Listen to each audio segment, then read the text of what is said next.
Salaset sa bahay ni Viancy na binabash ng madami, nag-level up na ngayon at isang sponsor pinaganda ito. Yan po ang ating aalamin at pag-uusapan ngayong araw.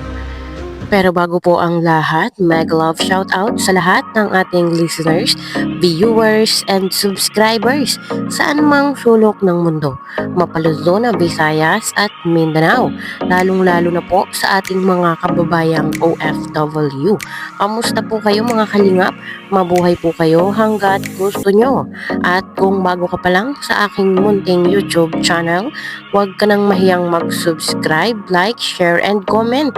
Huwag mo na rin kalimutang i-click ang notification bell nang sa ganon ay updated ka sa aking mga paparating na video. At syempre, patuloy po nating suportahan sina Kalingap Rob at ang ating ama ng Kalingap, ang nag-iisang founder, si Kuya Val Santos Matubang. Kung maaari po ay no skip ads nang sa ganon ay mas marami pa tayong malingap na nangangailangan.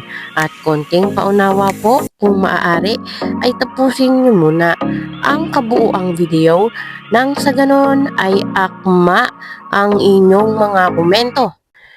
At yun na nga po mga kalingap, kung natatandaan nga po natin ay nung mga nakaraang araw bago po i-ribbon cutting or i-house blessings yung bahay ni Viancy ay talagang marami pong nambabash doon sa sala. Yun pong pinagawa ni Dr. Love na furnitures, kahit po yung mga dining table ay talagang iba't iba po yung mga komentong ating nababasa at hindi nga daw po ito maganda. Yung iba naman po ay nagbibigay ng mga suggestion kung saan po dapat ilagay yung mga furnitures. At yung iba naman po ay talagang parang wala din pong magawa at binabash, lalo na po itong si Dr. Love na talagang marami pong pangbabash na natanggap.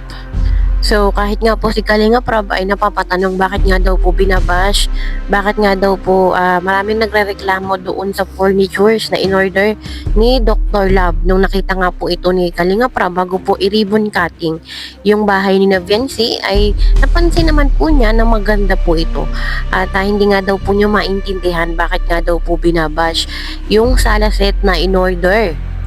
Marami po sa ating mga viewers at supporters ang nagsasuggest na mas maganda daw po kung yung may kutsyon, may foam yung sala.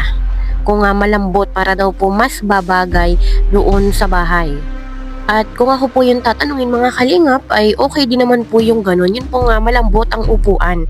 Pero dahil nga po yung furnitures na in-order ni Dr. Love ay wala rin naman po tayong magagawa. Kumbaga ay i-appreciate na lang natin kung ano yung dumating. Ano po? Sabi nga po nila ay kung gusto daw pong palitan ay open daw po yung pintuan o mag-order daw po ng panibago at ipadala doon sa bahay ni Viancy. At kung papansinin nga po natin mga kalingap, yun po nga sala set na in-order ni Dr. Love ay sobrang simple lang po talaga. At maganda rin naman po yung wood. Yun po nga pagkakahoy dahil yun po ay gawa sa Nara. Talagang matibay. At ang pagkakaalam ko, pag ang iyong furnitures ay gawa sa Nara, mapapintuan man yan, sala, or kung ano pa man, basta po gawa sa Nara, yan po ay pwedeng umabot ng 50 taon. At yun nga po ay matagal na mapapakinabangan, matagal na magagamit. Yun po ang kagandahan pag ang iyong mga furnitures ay gawa sa Nara. Ang disadvantage naman po mga kalingap pag ang iyong furnitures ay gawa sa kahoy o sa Nara ay siguradong unti-unti po yung kakainin ng anay. At ang anay po ay talagang kahoy ang kanilang pangunahing pagkain. Pag po kumakain sila ng kahoy, tulad po natin tayo ay kanin at ulam, ang anay ay kahoy. Doon po sila lumalakas. At sa kabilang dako nga po mga kalingap ay malapit na ang graduation ni Bibi Viancy at ilan po sa ating mga sponsors ay gusto daw pong pumunta. Nakaka-excite at nakakatuwa kahit po yung ating mga sponsors, ilan doon ay talagang malalayo pa, ay handa po talaga silang bumiyahe para lang po maka-attend doon sa graduation ni Bibi Viancy. Bukod po doon mga kalingap ay ilan po sa pinakainaabangan din ng lahat ay yun pong 18th birthday ni Viancy.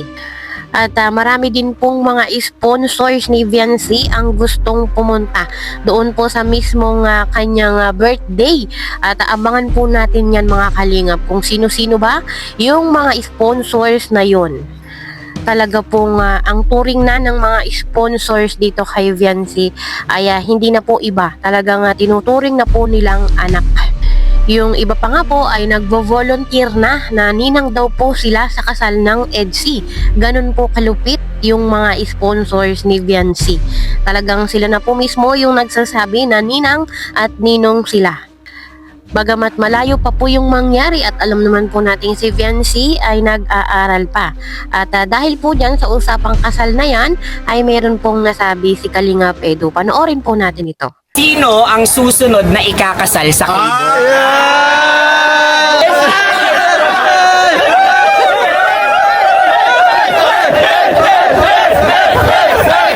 Pero kailan ba balak mo, Jones? After 3 years pa yata. Grabe yun. Habang sinasagot niya yung ganot niya, butil-butil. Gano'n kaya ako. Ginaganot ka na.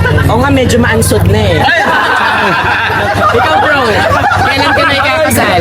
Mag-ready na isa. Mag-ready na. Mag-ready na. Mag-ready na. May bahay na. Diba? Okay. Basta ninong kami dyan, ha? Ayun, napanood naman po natin mga kalingap. Tulad po ng sinabi ni Kalingap Edu, ay pag ready na daw po si Viancy, ay magpapakasal na siya. Abangan po natin yan mga kalingap. Talagang hoping tayong lahat ng mga supporters na sana ay EDSI talaga ang magkatuluyan. At yun na nga po mga kalingap, sa kabila po ng pambabatikos doon po sa Salaset, doon po sa bahay ni Viancy na in-order ni Dr. Love, ay lalo po itong pinaganda ng isang mabuting sponsor. Panoorin po natin ito. Ninang ka, ninang? Ninang ka. Ninang ka talaga, no? Oh, yan, ang dami, oh. Ay, bumili na kayo. So, hindi na.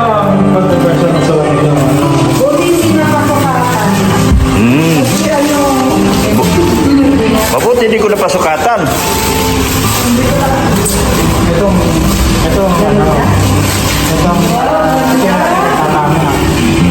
Sa video lang kami nito yan eh. Video? Kapos-kapos. Akala ko hiningi mo doon sa ano? Doon sa paano sukat? Ang sukat niyan? Ayaw ibigay?